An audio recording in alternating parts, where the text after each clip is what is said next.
It's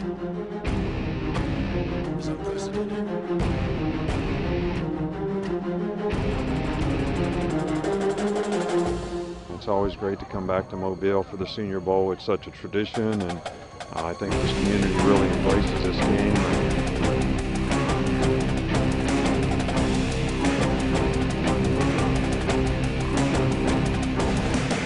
They've earned the right to be here, competing against the best.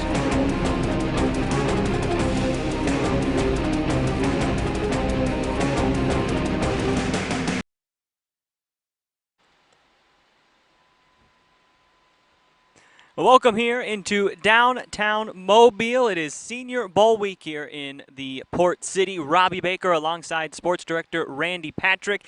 A lot of excitement here on the Friday of Senior Bowl week, Randy, because as you can see, being set up around us is Fan Fest today, so people will be able to come in and meet the All-Stars. There was actually a line already outside, people waiting to get in for those autographs. For those watching from out of town here online who maybe don't know the nuts and bolts of Senior Bowl week, Randy, I know you've probably forgot more things about the Senior Bowl than I know here in the 3 years that I've covered it. Give the folks at home a little taste of what this week is like. Yeah, this, I think, is my 37th Senior Bowl to cover through the years, and it's just an outstanding all-star game and format. It's called the nation's premier all-star game, Robbie, for a reason, because it is. And the facts and figures speak for themselves, because we have produced here at the Senior Bowl NFL legends. 51 former Senior Bowl All-Stars, in fact, are in the Pro Football Hall of Fame. It's amazing. Just for starters. Mobile is a very old and historic city. We're, 318 years old, and this will be the 71st Senior Bowl. But the very first Senior Bowl was actually played in Jacksonville, Florida.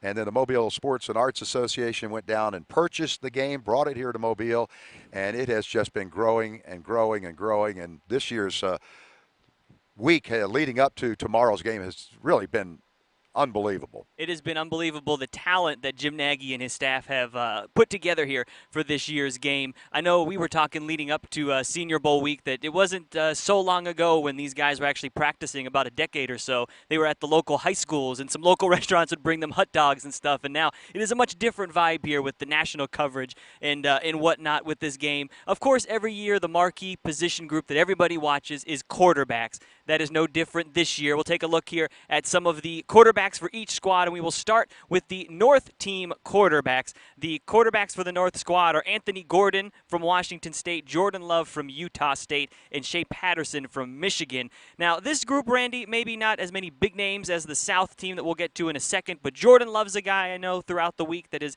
garnered some comparisons to maybe like a Tyreek Jackson from last year from Buffalo, a big body guy with a big arm. Of course, Shea Patterson is a more dual threat guy, and then you have Anthony Gordon, who is the next in line following Gardner Minshew was in this game last year in that Mike Leach offense. And for our viewers on the Next Star Nation here, you're going to see some, obviously, a lot of the big colleges coming from the big conferences. You're going to also hear about some of the smaller schools. This year, I think it's a little bit different. We're not really talking about as many small school all-stars here as we have in the past, but chances are we're going to talk about your favorite player, your favorite team, or maybe the team that you hate the most.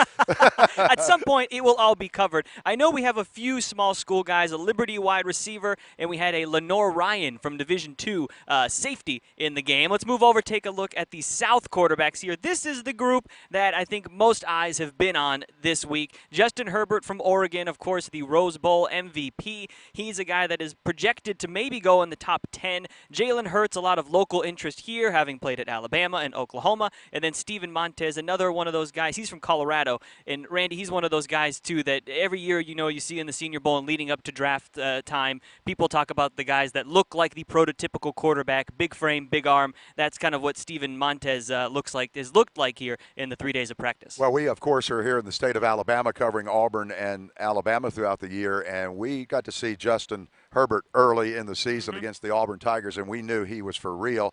If he, for instance, would have transferred to Louisiana, he would be Justin Hebert. But but he's Justin Herbert. So He would have had to change his name like Joe Burrow there. But he is a good one. He's had an outstanding week on the practice field. He's making headlines, but Jalen Hurts is not too far behind. Yeah, Jalen Hurts, of course, has garnered a lot of local interest here. One last quick note on Herbert. He was actually named the REESE'S Senior Bowl Practice Player of the Week, so that award is given out to the best player overall from the North and South teams. But like you said, Jalen Hurts has garnered a lot of attention from what he's done on the field. He was actually named the South Team Quarterback Practice Player of the Week.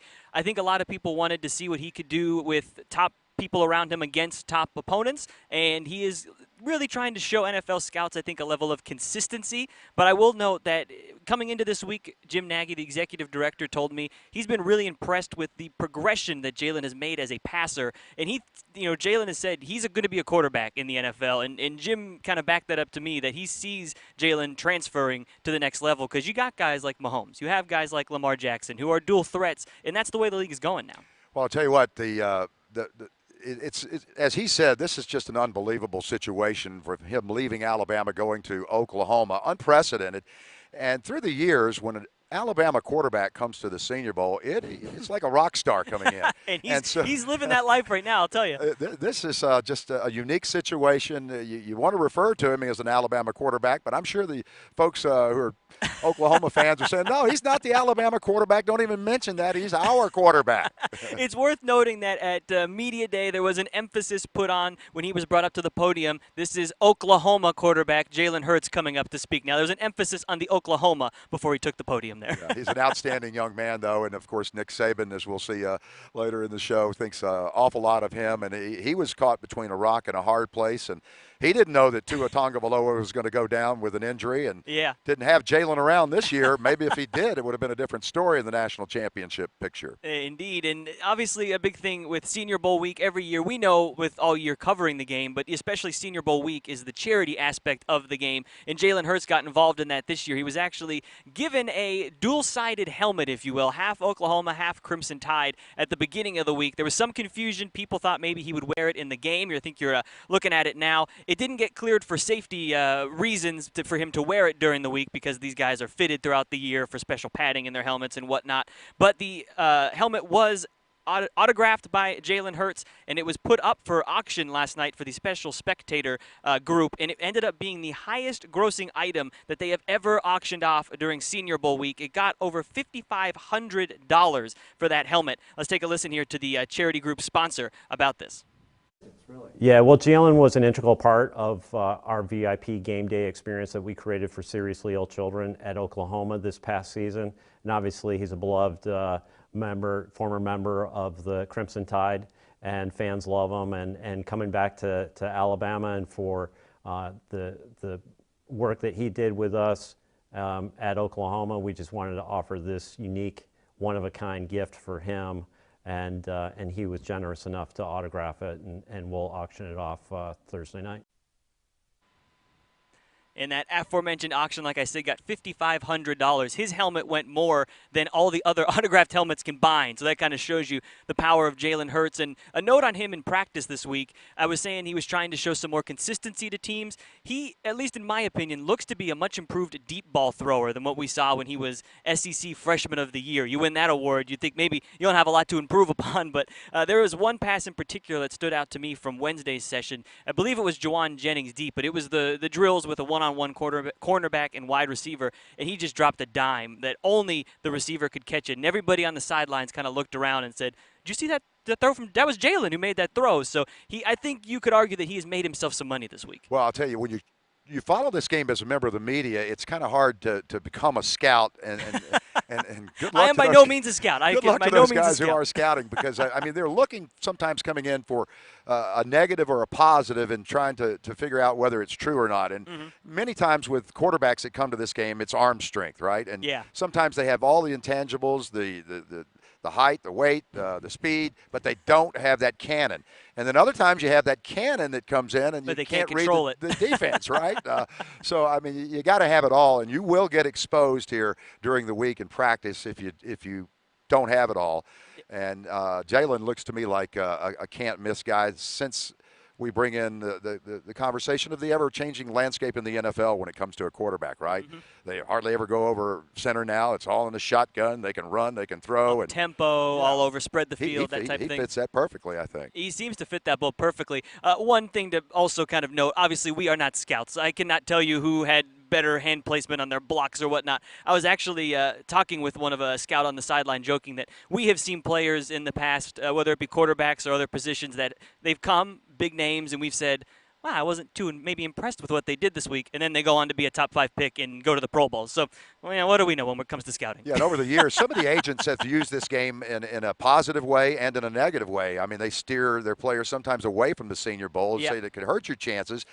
Joe Burrow, the Heisman Trophy winner, was almost going to come to Mobile. He thought about it up until the last minute. I think he was just exhausted, though, after all that happened last week for the LSU Tigers. But with two of the backup Heisman guy, the runner-up, that's not so bad, is it? No, and it was Joe Burrow deciding. He told Jim Nagy leading up to the game that he wanted to spend more time with his family, which is understandable because LSU played longer than any other team, and then they got whisked off to their parade, and they had to go to the White House. So it was a whirlwind season and postseason for him, so he elected to spend some more time with his family there, did Joe Burrow. Let's take a note back here to the charity aspect of this game. I want to check in with our own Blake Brown, who has a special story on how a special young fan is going to be honored on Saturday.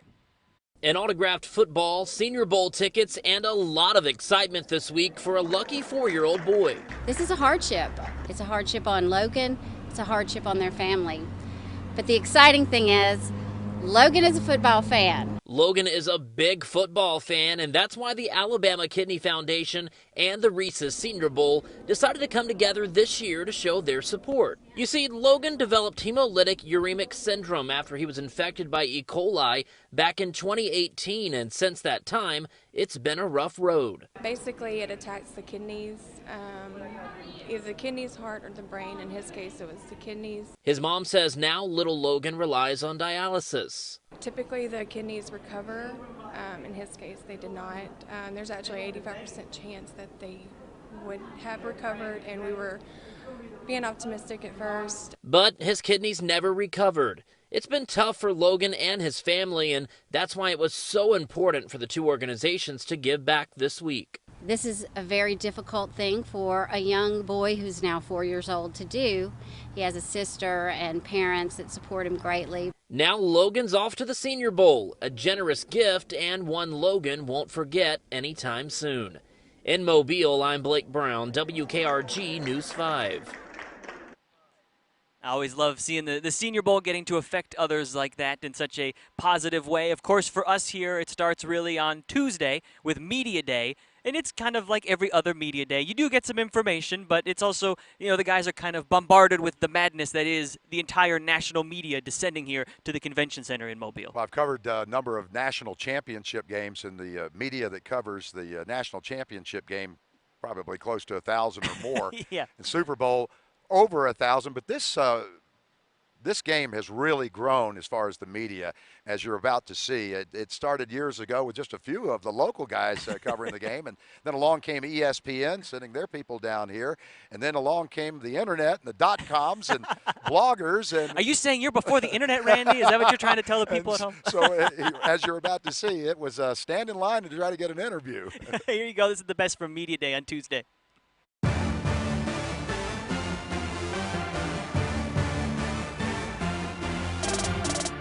Yeah, it's been pretty hectic so far. Just being back here, a lot of love. I'm appreciative of it all. I get on the elevator. One of the workers at the hotel was staying. I guess she let me have it in terms of just screaming, and Jalen Hurts is really on my stuff like that. I mean, that's special to me. And I know it won't be like that forever, but I'm just soaking it all in.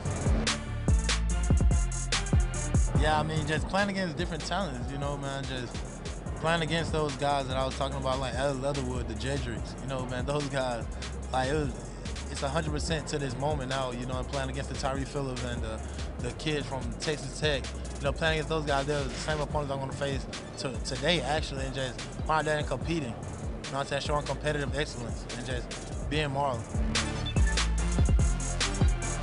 What was it like for you to meet Mike Tyson with your voice comp? It was funny. The guys were looking at me all crazy, kind of like, oh, you sound like him, and etc. And I was like, yeah, I'll fight like him too.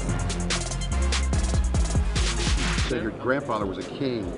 Just can you tell me a little bit more about that, about your granddad? I didn't actually grow up in the village, but my granddad is a king of the village back home in Nigeria. And yeah, growing up, I didn't actually met him. I didn't go back to the village that much, but it's more like kind of like a mayor, like in the United States community. So, but we say king. Just your thoughts on being able to play in this game and also be back in your hometown here. Just a wonderful feeling, man. Just having this opportunity to be here, things like that. I'm just taking full advantage of my opportunity, just knowing it's a big time game, man. And all 32 teams out here just watching. So I just want to showcase my talents. I'm excited for the opportunity to be out here and compete with some of the greatest players that are played in college football this year. I'm just gonna go in there and just knock somebody back. That's the main thing. Do you have any Senior Bowl memories growing up in Theodore and going to the games or anything like that? Yeah, I used to watch guys like Colin Kaepernick when he came here, Dak Prescott, Kenyon Drake, just guys like that that showcase their talent, and it was pretty good at it. The way I'm approaching is kind of just like, you know, it's week 16. We played 15 games, now it's week 16. I'm still in football mode. Still in go mode, so body feels good, and I'm ready to go. Are you willing to play a different position in the NFL? I think I'm a quarterback. I played it, and that's what I intend on working on and continue to play. So if a team wanted you to play the Taysom Hill type position, would you be open to that? I've always been a team first guy, but I'm a quarterback. So that was some highlights of Media Day. I think my favorite thing that we kind of gathered from Media Day was Auburn's Prince Tega Wanaho. We kind of we didn't realize that he was an actual prince until this week, and you see him. He's a big, imposing body. Unfortunately, we didn't get to see him practice because he had some inflammation in his knee. But we did find out and confirm at Media Day, Randy, that he is indeed a prince. Yeah, it was interesting because I said, so your grandfather was a king in your village, and I guess you have a lot of first cousins, right? And he says, yeah. And he said, they're all princes. And I said, so when you yell prince at a family gathering, everybody turns their head. He kind of said, yeah, that's pretty much what happened. So we have royalty in this year's Senior Bowl. We do, yeah. Unfortunately, like I said, he'll probably be on the sideline, but he will be there. We'll have a royal prince here nonetheless. And there are a lot of various great stories. Javon Kinlaw from South Carolina, Evan Weaver from Cal. You'll hear some of those stories as we continue on here in our one-hour show as we lead up to Fan Fest here in downtown Mobile tonight. You also heard at the end there Jalen Hurts, and we're going to revisit that sound here. He was asked if he would consider playing another position. You know, there was that big thing with Bill Polian a few years ago saying Lamar Jackson, there's no way he could be a quarterback. He would have to be a wide receiver or running back at the next level. Obviously, he's proved that wrong. And there was some talk this week at Media Day of would Jalen consider changing positions? Would he do something else at the next level? And he kind of shot that down pretty quick, Randy. Yeah, he nipped it at the bud, as Barney would say. Let's listen in. I think I'm a quarterback. I've played it, and that's what I intend on working on and continue to play. I've always been a team first guy, but I'm a quarterback. And I will say, I did ask Jim Nagy leading up to the week if he saw Jalen kind of becoming a Taysom Hill type guy, because of course Taysom was a college quarterback, but now with the New Orleans Saints, and I don't know if you can see these Saints inflatables behind us here, they're represented in the Mobile today, but Taysom Hill has become the ultimate X factor as a wide receiver. He's a punt blocker, punt returner, he's a running back, he's a quarterback, and Jim said he thinks that if a team opens their mind to it, he could see Jalen maybe filling that kind of role at the next level, and I think that would be the best case scenario for him. Yeah, and these guys are used to this through their career. You know, you get tagged at some point in time as a quarterback in the early years of your career in grade school, and then somebody says, well, you're not quite that, you're growing too much, we need to put you on defense. You become a linebacker, right? But when you come into the Senior Bowl and you are at a position in today's game, I think it's pretty much set 4 or 5 years at that position. You know just about everything about that player. However, the NFL does not like to gamble when it comes to quarterbacks. That is true. And their history of gambling when it comes to first-round drafts and the quarterback is not very good. Yeah. Right? So they want to make sure if they're going to take a quarterback in the first round, it's going to be almost a can't-miss guy, but maybe there's not such a thing as a can't-miss guy. But last year, Daniel Jones came into this game and made some big money. Yeah, who knew Daniel Jones would end up being the highest taken quarterback out of this game last year? Jalen, of course, measured as he was, expecting to above 6 foot and all that last year. That's something that I don't think people realize happens this week too. Is Tuesday before media day, they you can kind of call it the underwear Olympics, if you will. They the guys have to get up on stage in front of all the NFL scouts and executives, and it's kind of a weird experience. They're up there and they get their hand size measured, their weight, their height, their arm, the arm length and all that stuff.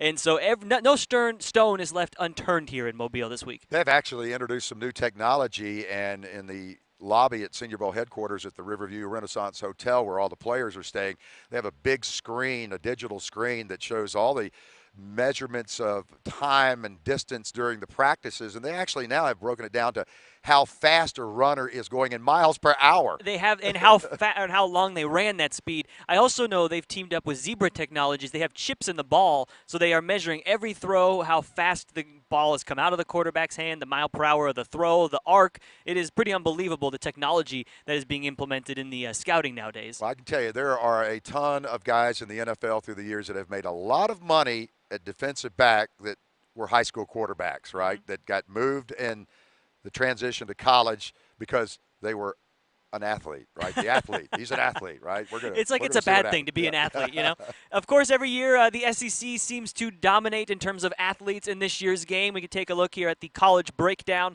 from the different conferences in this year's game, and this year was no different as 31 SEC players will be playing in this year's Senior Bowl. Second up, though, was 21 from the Big Ten, and then you have 12, a tie with the Big 12 and the Big Ten, 16 from the Pac-12, 3 from the Sun Belt, and then after that, it kind of falls off with 1 or 2 from various conferences. I mentioned we have some smaller school guys from Liberty and Lenore Ryan, so the whole country gets love for the Senior Bowl consideration, but the SEC seems to continue to dominate in terms of how many players they bring here. And that's good for ticket sales as well. And ticket sales this year are going really, really well. We may approach a sellout for the first time in this game, or maybe even sell it out for the first time in 5 years. And when you talk about the SEC, you're talking about, arguably the best conference in college football. And remember, this is going all over the country, Randy. We got to, keep it. But when you talk about the conferences represented, we do have the Final Four represented. Ohio State's here. We have Clemson here. We have LSU represented. And Oklahoma. I always think it's funny, too, Shea Patterson throwing to a Ohio State wide receiver during practices. I wonder how that dynamic is. You see that every year. Sometimes it's a Auburn cornerback and a Alabama wide receiver going against each other. Always fun dynamics throughout the week. My favorite thing is to watch the line in practice, line up offense against defense, and look at all the helmets. I mean, you just it's really cool. And my favorite helmet is the Ohio State helmet with all the Buckeyes. It's a classic. At the end of the season, the guys that are down here are going to have a full head of the Buckeyes on their helmet. It's almost not fair, too, if you were trying to scout Justin Herbert this week because he was wearing the chrome Oregon silver chrome helmet. So on the couple of nice days we had sunshine here, it was kind of blinding if you wanted to watch Justin Herbert play quarterback. Yeah, I love those chrome helmets. The mirror helmet. They're very pretty in case you get the sun at the right direction. You got to kind of blink a little bit. Alabama well represented in this year's game. Like every year, we have 4 Alabama players, and we will count Jalen Hurts as an Alabama player because Nick Saban said as much when he visited Senior Bowl practice. He said he still considers Jalen to be a member of the Alabama family. You have 2 linebackers, Anthony Jennings and Terrell Lewis, and safety Jared Maiden. If you consider the players that were just on this year's roster, though, Randy, you see it was a heavy defensive influence in the Senior Bowl, mainly because the offensive players that left early were not seniors, so they couldn't come down here, guys like Jerry Jeudy. Yeah, and this game has a history of bringing in Alabama players and Auburn players, some for obviously first-round consideration, and others are, kind of just getting a chance to help boost ticket sales. But Alabama's best players are not in the Senior Bowl. That are going to be in the draft, and it's just unreal what Alabama has done to the Senior Bowl, because most of the Alabama players now that are really, really good come out their junior years and don't get a chance to play in this game unless they've graduated, which is a change that happened a few years ago to start bringing in graduated juniors. Yeah, when Jim Nagy took over 2 years ago, they kind of put that caveat in that if you graduated, you would still be invited. I know one player that Nagy was excited went back to school was Alex Leatherwood, the left tackle, will play his senior year at Alabama, and so they will hope to get him in the Senior Bowl next year here after he finishes his senior season. Let's take a listen now to Nick Saban, who made a visit on Tuesday here to the Port City. My only comment is we're glad to be here. It's always great to come back to Mobile for the Senior Bowl. It's such a tradition, and I think this community really embraces this game, and it's really good for the players to have the opportunity to showcase their talent. Any player from any place, but especially good to see our players be able to do it, and Jalen, who I still consider one of our players, and in front of a lot of people that represent NFL teams who are going to make the decisions about their future. So always good to be here to support our players. Well, I think that, you know, I've always said if you're a first-round draft pick, you ought to go out for the draft. If you're not, you ought to come back and try to create value for yourself by how you play so that you have a lot more security, a lot better future, a lot more guaranteed money from a business standpoint. And I think most of our guys have made a good decision that way, but I think in Anthony and Terrell's case, both, they certainly did themselves a lot of good by coming back, and I think most of our players who have come back have been able to do that. Absolutely. You know, Raycon called me on Saturday, and you know, he said, you know, I'm still a little bit injured, my ankle's still bothering me a little bit, and I said, look, it's a simple decision. You know, if you can go create value for yourself, coach, you're healthy, you need to go play because it's a great opportunity for you. If you don't feel like you can do that, don't play, but make sure you let them know, and so they can get somebody else. So he made that decision based on his injury status, and but I always encourage guys to play in this game. As you heard from Nick Saban there, I want to toss it now to Drew Carter from our sister station up in Birmingham, WIET. He has some more on the defensive stars that are helping make up this South team roster from Alabama. All three of the Alabama players here at the Senior Bowl in Mobile played defense, and one of them is Jared Maiden, who punched his ticket here to Ladd-Peebles Stadium with an outstanding senior season, starting all but one game and leading the Tide with 4 interceptions this year. But he knows his work has just begun. It's been a real humbling experience to be out here with all these other guys, top talents, you know, from wherever they went to school, so it feels good getting out here and competing against a lot of great guys. Well, even though the Senior Bowl markets itself as the best of the best, the guys from Alabama have basically been playing on an all-star team for their entire college careers. How do you feel like playing at Alabama prepared you for this type of experience? No, it prepared me a lot. The tempo, the way practice moved, and also you go against great guys all the time. The Calvin Ridley's, Stu, Bo Scarborough's, Judy's, Waters, you name it. You know, that's every day at practice. So coming out here going against other good guys, you know, it's not nothing out of the ordinary for me. A lot of the stuff that they do on defense, we did at Alabama. You know, the terminology is a little different, but you know, getting an opportunity to come out and do it, see what the Bengals do, and getting a chance to work with them guys, it's a great opportunity. You just heard from 2 of the Alabama guys here in Mobile this week. The other is Terrell Lewis, and we've been watching drills for the last couple of days. Jared Maiden looks like a leader out there at the front of the line and also playing quarterback of the secondary. Guys, we'll go back to you. Thank you for that, Drew. We are back here live. If you're just joining us from the convention center, in downtown Mobile, getting ready for Fan Fest tonight as Senior Bowl week is starting to wrap up. We will transition now and talk Auburn, Randy, as you can see Bo Jackson's banner hanging behind us, the great Auburn Tiger, and at once upon a time played in this Senior Bowl. Yeah, I remember it well when Bo Jackson first was announced that he would be playing in the Senior Bowl, and then the anticipation and the wait for him to show up. And the first practice on Monday, when they were practicing an extra day on Monday, there was no Bo. Bo did not show up. Bo did not know what time practice was? Is that what you were saying? No, the conversation began, is Bo going to skip this thing? And there was a lot of scrambling behind the scenes.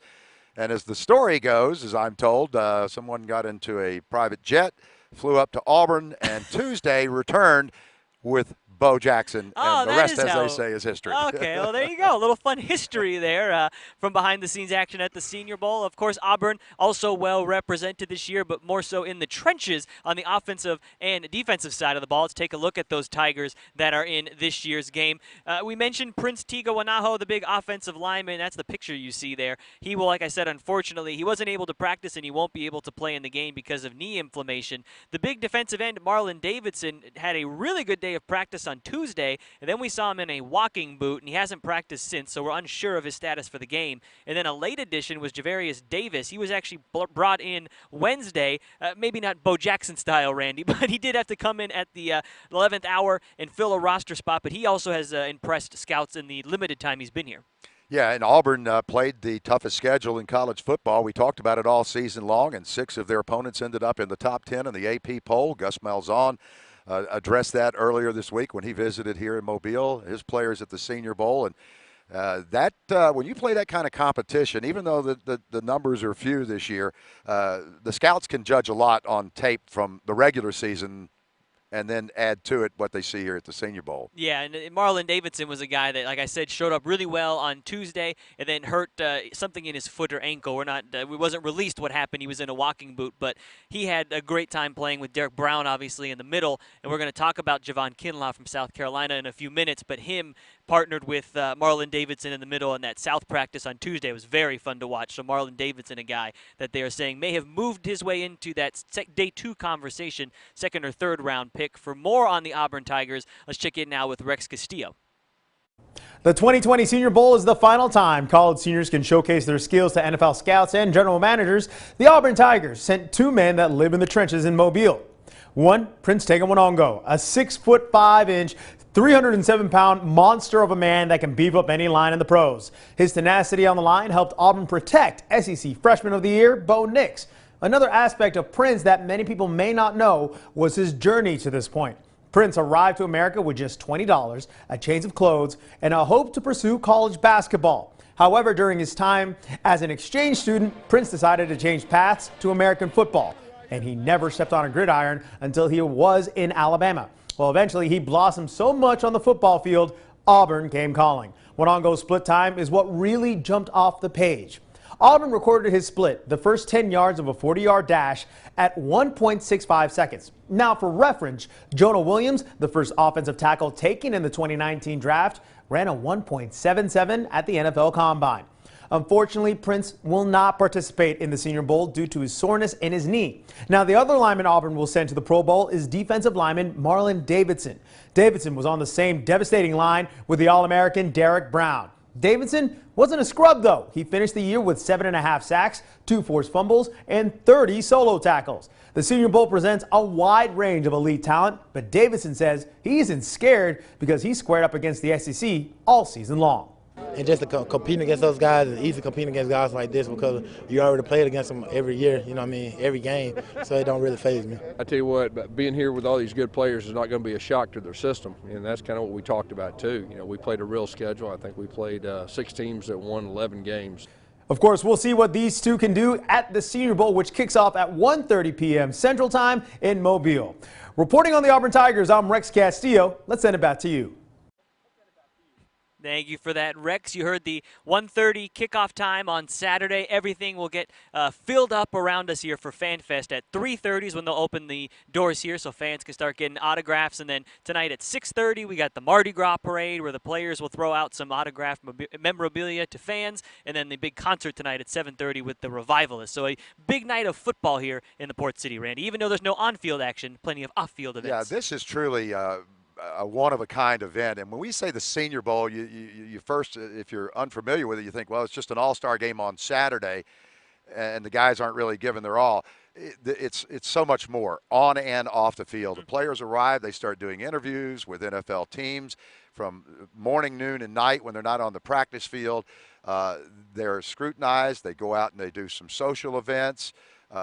And of course, today is the big event when this place here is going to come to life in a couple of hours. There'll be thousands of people here lining up just to get a glimpse of one of these players. And the practices are maybe more important. I'll take out the word maybe. They are more important this week than the game itself.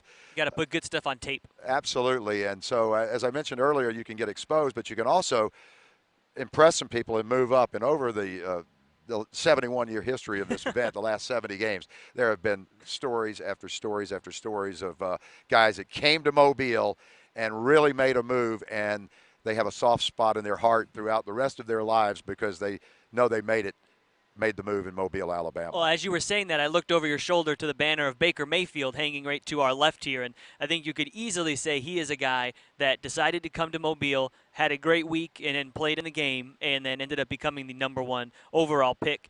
Leading up to this year's game, obviously the 49ers punched their ticket to Miami to go to the Super Bowl. Afterward, there was pictures circulating online that they had T-shirts made up that said, "From Mobile to Miami," because last year they were 4-12, and they had to coach. Well, I guess I shouldn't say they had to. They got to coach in the Senior Bowl because they were one of the worst records in the NFL. Now they're going to Miami. This year we have the Bengals and the Lions. Maybe a bit of a more uphill climb for both of those teams to do that, but nonetheless, they're hoping to follow the 49ers' path as we talk about the coaching staffs in this year's game. Yeah, and Cincinnati, the Bengals, I have friends in Cincinnati, lived there once upon a time in high school days, and they are suffering up in Cincinnati. You know, the Reds aren't doing anything. The Bengals haven't done anything in a long time, so they are hoping, my friends, that the Bengals can find some player down here. We think it's going to be Joe Burrow, who's not here, but he you seems never to be the really consensus. know. And Detroit, with the 3rd pick behind the Washington Redskins, are looking to do some business down here as well. Maybe their guy's here, maybe he's not. Maybe they think he's here and they'll cross him off the list, or maybe they'll bump some guy up to the top of the list because of their coaching experience this week. Yeah, it's a unique experience. Obviously, every team sends scouts and executives here, but to actually be able to coach these guys and to see how they implement your practice plan is a decided advantage to the two teams that are in the game. Of course, the North team, coached by the Lions, Matt Patricia. Randy, you mentioned they have the 3rd overall pick. And then the South coaching staff, the Bengals, they are led by Zach Taylor, and like you said, they have the 1st overall pick in the draft, which we assume is going to be Joe Burrow. But we've seen crazy things happen in the draft. We don't know, obviously, but a guy like Justin Herbert, who has been talked about for a long time as a top quarterback in this draft, who knows? Maybe the Bengals, who coached him all week, liked what they saw. Maybe he has a huge game. Maybe he earns himself the #1 overall pick over a guy who decided not to come. Well, the NFL connection to the Senior Bowl is what makes this game the nation's premier all-star game. And when they started their relationship, and I understand it's a handshake relationship between the Senior Bowl and the NFL for 71 years. That's a pretty good contract. That's a strong handshake, yeah. But when you look back at some of the coaches that have coached in this game, starting with Paul Brown way back in the day, the legendary Paul Brown, he coached, I think, 8 times in this game. Weeb Eubank, who coached the Jets to the '69 Super Bowl championship, I think coached in this game 7 times. And some of the great coaches in NFL history have come to Mobile, coached in this game. And just look back at last year with Kyle Shanahan and the 49ers. And you had John Gruden taking over the Raiders, who loves to coach in this game. And now we call John's team the Las Vegas Raiders. And that's going to get weird to say, I think. It's going to take a while to get used to Las Vegas Raiders. You mentioned that maybe there is a guy this week that could move his way into that #3 spot with the Detroit Lions. I think a name that will be in consideration will be Javon Kinlaw. If you take a look at his stats here, he is a huge, imposing body, 6'5", 315 pounds. For those of you wondering that's at home, 3 of you. I was going to say that's about 4 Robbies worth of human. He is a large, large man, and he has had a fantastic week. If you look at his career stats, 10 sacks, okay, good. 187 tackles for a loss, very good. But as we found out, leading up to the week, Jim Nagy told me he was a guy he could see rising into that top 5. Across the board, it seems like scouts agree now, and as I found out, he's actually perhaps the game's most inspirational story.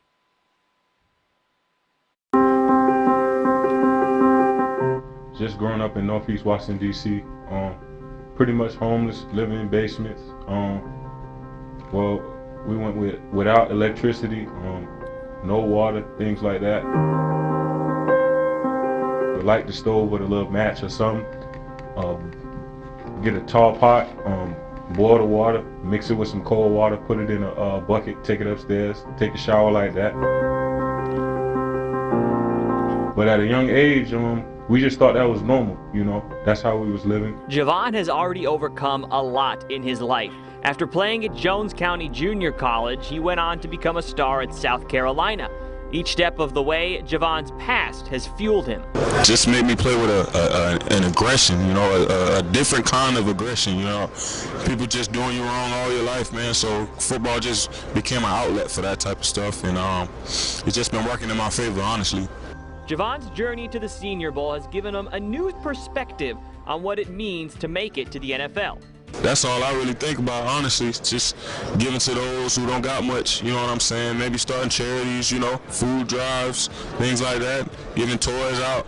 'Cause I know what it feel like, you know, sometime maybe like a Christmas or something, you don't get no toys. I know what that feel like. Like one Christmas I had got like some socks, so, and that was it. But I know what that feel like, so I just want to give to those who really don't got much.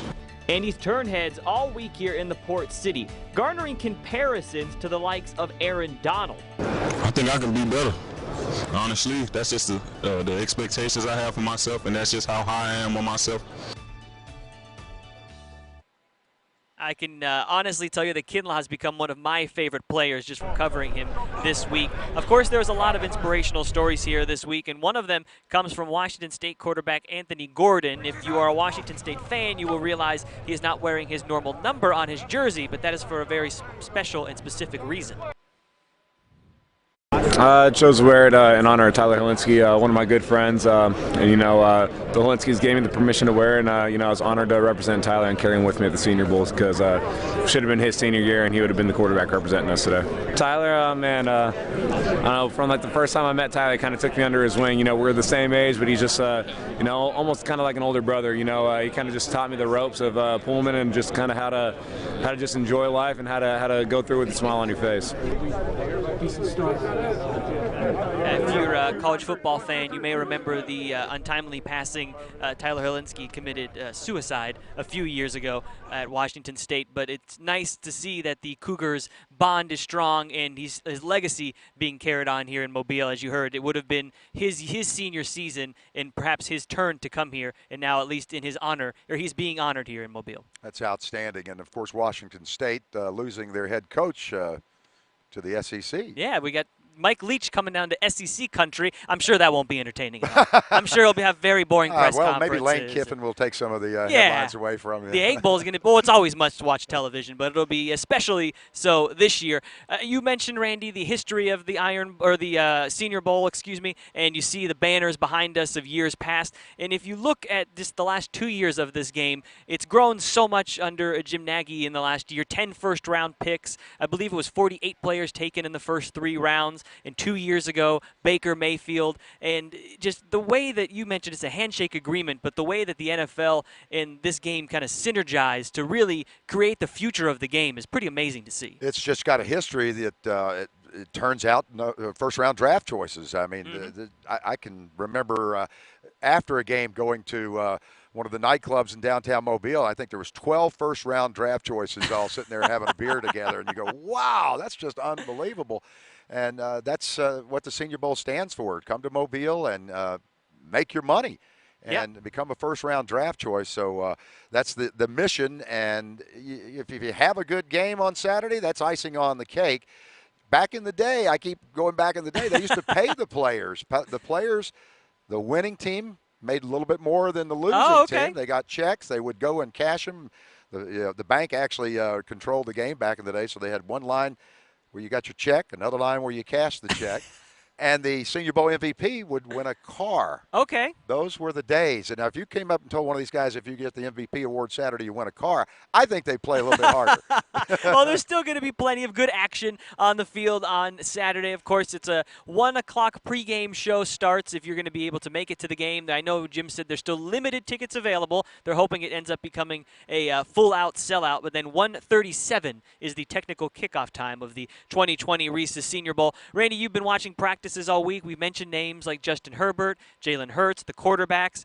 What's maybe 1 or 2 guys that you have seen at practice or heard buzz about this week that perhaps made themselves the most money, if you will, moving up draft boards? I think Herbert has done really, really well, and I think there are a lot of eyes on him. I think there's a lot of interest in him. And locally, of course, I'm partial to LaMichael Pirine. And, you know, LaMichael Pirine going into this season was doubtful to get an invitation. You know, Jim Nagy, the executive director who took over the game 2 years ago, has a great NFL background as a scout, and he has done a phenomenal job in his time here with this game in so many aspects. But with LaMichael Pirine, it used to be if you were somewhat of a decent local player in college football, you automatically got invited to the Senior Bowl. Yeah. And he kind of changed that culture and said you're going to have to earn your way in.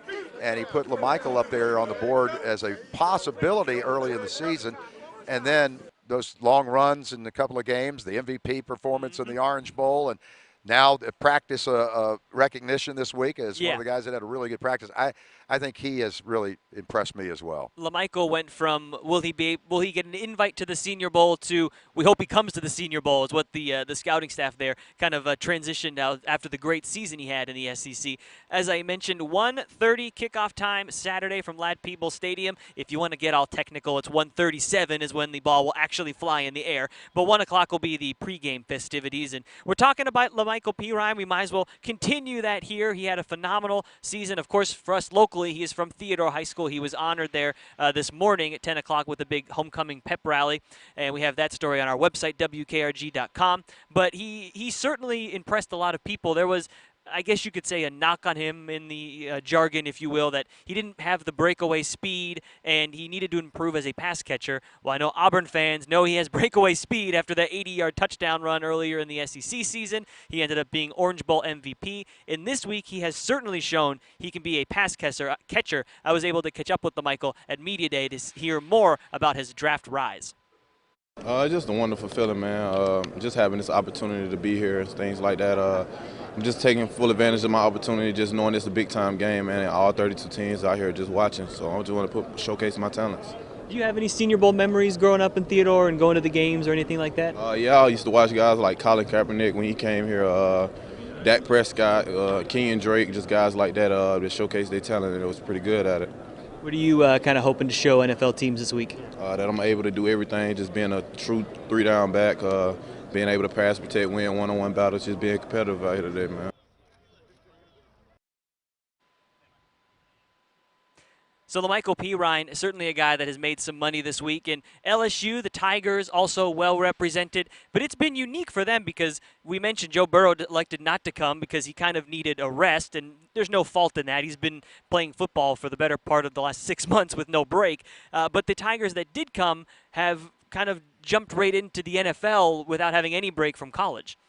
Yeah, and the interesting thing with the Senior Bowl is that what they're up against, and especially when it comes to Alabama players in the past decade since Nick Saban got here, is that 15-game schedule, if you make it to the national championship game, really kind of hurts the Senior Bowl in a sense because the players just maybe tapped out, right? Yeah. But they know that they probably need to come here to try to show that, hey, I'm not a quitter, right? Yeah. Definitely says something to scouts, I think, if you're able to get your body right quickly to come here. You can take a look at the LSU Tigers that are in this year's game on your computers right now, if you will, your computer screens. I was able to catch up with their center, Lloyd Cushenberry. He was actually earning some South team practice honors this week as well. He said he's just kind of treating this like the next week in their football season. The way I'm approaching is kind of just like, it's week 16. We played 15 games, now it's week 16.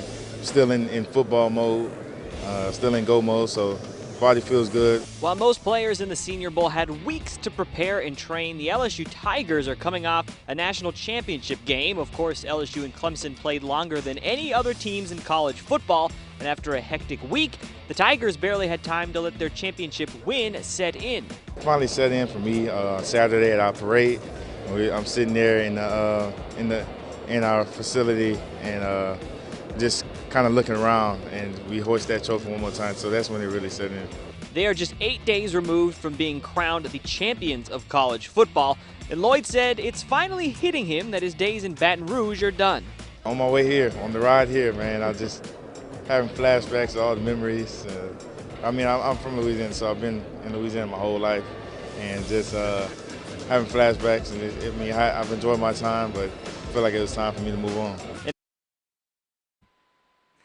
And you hear all week that this is obviously the practices and the game, but you mentioned that when they're back at the hotel, they're going through interviews, psychiatric evaluations, they're meeting with agents, with teams. It is really a job interview in the biggest sense, and as you said before the package there, it maybe shows something to scouts that if you're willing to go through the 15 game weeks now that is the college football playoff reality in college football, and then 8 days later come to Mobile and be a part of that game, that may say something. Yeah, and the amount of vetting that goes on with these players is almost to the point of ridiculousness. I really believe it. I mean, I've heard hand size is still my favorite. When they're measured, it's like his index finger is slightly bigger than that's like, really, you know. Like, but then you see some of these guys reach out and catch a ball with one hand, and you go, hey, that was that guy that had that big hand. It was a Senior Bowl. This is what I said. I'm not a scout. What do I know?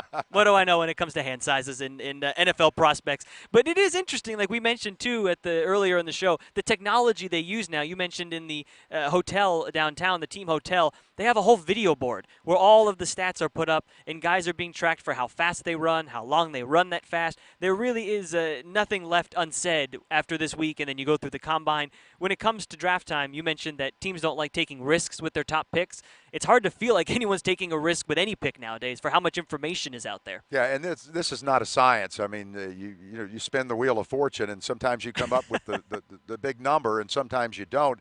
And every team falls into that category.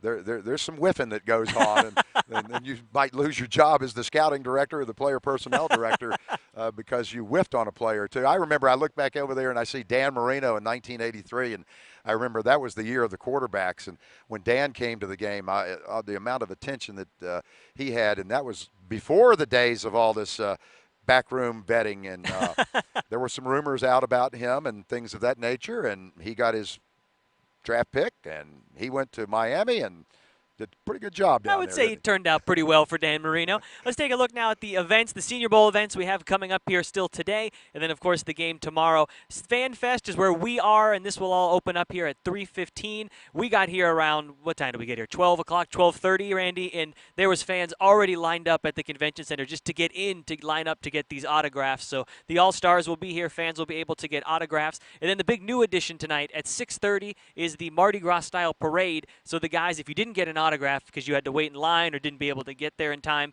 you can line up on the streets of downtown Mobile, the birthplace, the hometown of Mardi Gras, if you're watching in a different city in Next Star Nation, and you'll be able maybe to catch an autographed football from a Jalen Hurts, a Justin Herbert. So that's very cool. And then the Revivalist, a big band out of New Orleans, will be playing a free concert starting at 7:30 in downtown Mobile tonight. And I think that's maybe one of the biggest things that Nagy has done, and Jim Nagy has done in the last 2 years with this game, is he has increased the talent pool in this game with more first-round picks in the game, but also just kind of spread out the game day atmosphere. He said he's trying to model it kind of after the draft, like when they move it to New Orleans and it's a party. This year it's going to be in Vegas. He wants that atmosphere in Mobile because we know we're in Mobile. Mobile's a town that likes to have a good time, and we like football. Why not bring it together? And it's really a Gulf Coast experience as well, from up and down the Gulf Coast, from really New Orleans over to Panama City.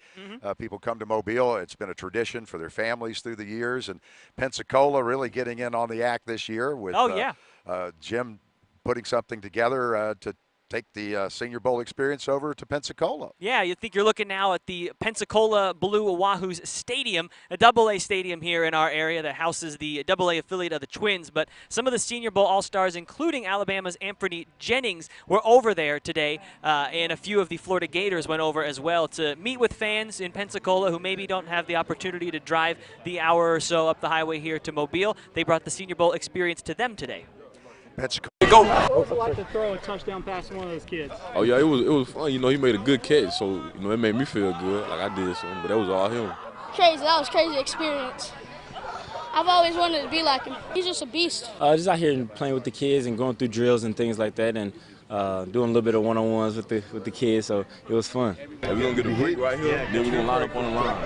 And then we'll have those coming down crashing. Let's get a break right here. You break us down. LBs on 3. 1, 2, 3, LBs! And Northwest Florida, of course, producing quite a few players over the years. The state of Alabama and Mobile and Baldwin counties, a little bragging here. We have been in a run that is unprecedented, I think, in NFL football. And I guess about the last 7, 8, 10 years, we have produced anywhere between 17 to 20 rostered players every year. That's pretty amazing. From 2 counties in southwest Alabama. I think that I don't think anybody compares that per capita. Maybe L.A. or something like that, but that's pretty amazing. And some of our guys like Julio Jones, Rodney Hudson, an outstanding center, maybe the best center in the Center game. for the Las Vegas Raiders now. Yeah, as we Ryan was talking Anderson about for that. the Skins, T.J. Yeldon with Buffalo. I mean, I could go on and on and on with the names. And a lot of those guys got a chance to play in the Senior Bowl. Some did not because they elected to come out of school early. And that's the price you pay when you can tell your grandkids, no, I didn't play in the Senior Bowl because I came out early and made all that money for you, and I'm going to leave it to you, right? Yeah, you say it like it's a bad thing. They still got drafted and made lots of money, although, yes, we would have liked them to have played in the Senior Bowl. It's all about the money, selfishly. right? That's what you always got to follow the money, right? As we wrap up or get ready to wrap up the show, we shall circle back from whence we started, if you will, Media Days. One of the most fun stories we talked about coming out of Media Days was Prince Tigo from Auburn. We found out actually is a prince from his hometown. And I actually thought one of the most interesting stories coming out of Media Day was Cal linebacker Evan Weaver. They give out a pamphlet, Jim Nagy and staff, of some interesting human interest stories, and all it really said on the pamphlet was that Evan Weaver uses a rock for motivation. So I had to ask him, well, what does a rock have to do with personal motivation? And this is what he told me. I picked it up in my backyard and then just started writing down stuff that people say about me. You know, when I prove them wrong, then I just cross it off and add other things. For linebacker Evan Weaver, something as simple as a rock has become the ultimate motivational tool. Kind of like the chip on your shoulder type of thing, but you know, I kind of took it a little bit further, making it an actual physical thing. Evan was a 3-star prospect coming out of Washington, and there's been critics of his game at every level. When he heard something negative about his play, well, he added it to the rock. And now he's on the verge of seeing his NFL dreams become reality. And instead of using the rock, now he's getting more use out of his personal planner. It's been hectic, just running around trying to figure out how to schedule different things. We have meetings back to back to back. Since arriving in Mobile, it's been a crash course in NFL life. And Evan, well, he's just trying to soak it all in. We've done a few things with the community so far, and everybody seems to love it and enjoy football and enjoy the whole process of it. I think that I will take his thought there, and every mean Facebook comment, I'm going to write it on a rock, and then I'll cross it off when I feel like it. Whatever it takes, yeah, right? Yeah, help me get motivated, if you will. Let's remind you again here quickly of our schedule of events here today and tomorrow. The Fan Fest event is where we are at here, the Coca-Cola Fan Fest in downtown Mobile at the Convention Center. Fans will be let in at 3:15. It goes from 3:15 to 5:45. The players will then be funneled out for the 6:30 Mardi Gras-style parade, and then the 7:30 Revivalist concert, and then, of course, tomorrow, Saturday, the big day here for Senior Bowl week. 1 o'clock pregame, 1:30 kickoff time at Ladd Peebles Stadium. There are still some tickets available, but not a lot, and if you haven't bought your tickets yet, you're missing out. You got to get up there and check out this game this year, because there will be, last year there was 10 first-round picks. I think there will be more than that on the field on Saturday. Well, this Meet the Players event is something added about 15, 20 years ago, and this is one of the most popular events of the week outside of the game. And there was a time here where people would stand in line all day and get turned away because they couldn't get in here in the 3-hour time allotment. I hope that's not the case today. I was going to say, I wonder what will happen when it's Jalen Hurts. I'm not sure if the North or South team will be up first for the autograph session, but I would believe that the fans that were out there around 11 or so already lined up 4 hours before were hoping to get a Jalen Hurts autograph. I would assume. And for the city of Mobile, this is such a great thing, because the people living here know when it's Senior Bowl week, you might just see anybody. You know, you go to a restaurant or you go to lunch somewhere and you see these coaches. And one guy who was here this year that we haven't seen in a while, Bill Belichick of New England. One of the reasons why is he's usually playing football. I was going to say, usually he's getting ready for the Super Bowl. This year, the Patriots aren't, but it was a very cool moment. I think a lot of people know now his friendship with Nick Saban, and they were on the sideline for a long time on Wednesday. We were waiting to talk to Nick Saban, and the Alabama media relations director came over and kept saying, I don't want to pull him away from Bill Belichick. We got to wait till they're done talking. So we had to wait for that exchange to be done. But Mike Tomlin, you can walk, like you said, anywhere around downtown. I know back in the day, Jerry Jones would post up here for the whole week. It really is, in the truest sense, the NFL descending here to Lower Alabama, and it is one of the coolest events I've ever covered. Yeah, and a lot of the college coaches come in and support their kids. I saw Jeremy Pruitt coming in from Tennessee. Got a chance to visit with him earlier in the week, and I said, Coach, way to hang in there. They almost got you about week 4, and you turned it around. So that's the coaching business, right? Yeah, it was maybe not the start to the Tennessee season they were hoping for, but it ended well. So we are getting ready here for Fan Fest. I do think that the game is great, the practices are fun, but this may be the most fun event that we cover during Senior Bowl week because you really get to see the connection between the players and the fans. And even when Baker Mayfield was here, Jalen Hurts this year, there's always 1 or 2 marquee names every year in the Senior Bowl. And to see them sit here for as long as they can, to sign autographs, to mingle, to take selfies, it's just very cool to see that. Yeah, I have a Heisman Trophy vote, and it was kind of cool last year when I was talking to Baker and said, hey, I voted for you. And he said, oh, you did? Well, thank you very much. I said, can I get a selfie? I was going to say, did you get an autograph or something out of it? But so 3:15, they will open the gates here for FanFest. 1:30 kickoff tomorrow at Lad People Stadium. Some tickets still available. As we wrap up here, Randy, just one last quick thought, if you will, on what this week has been like.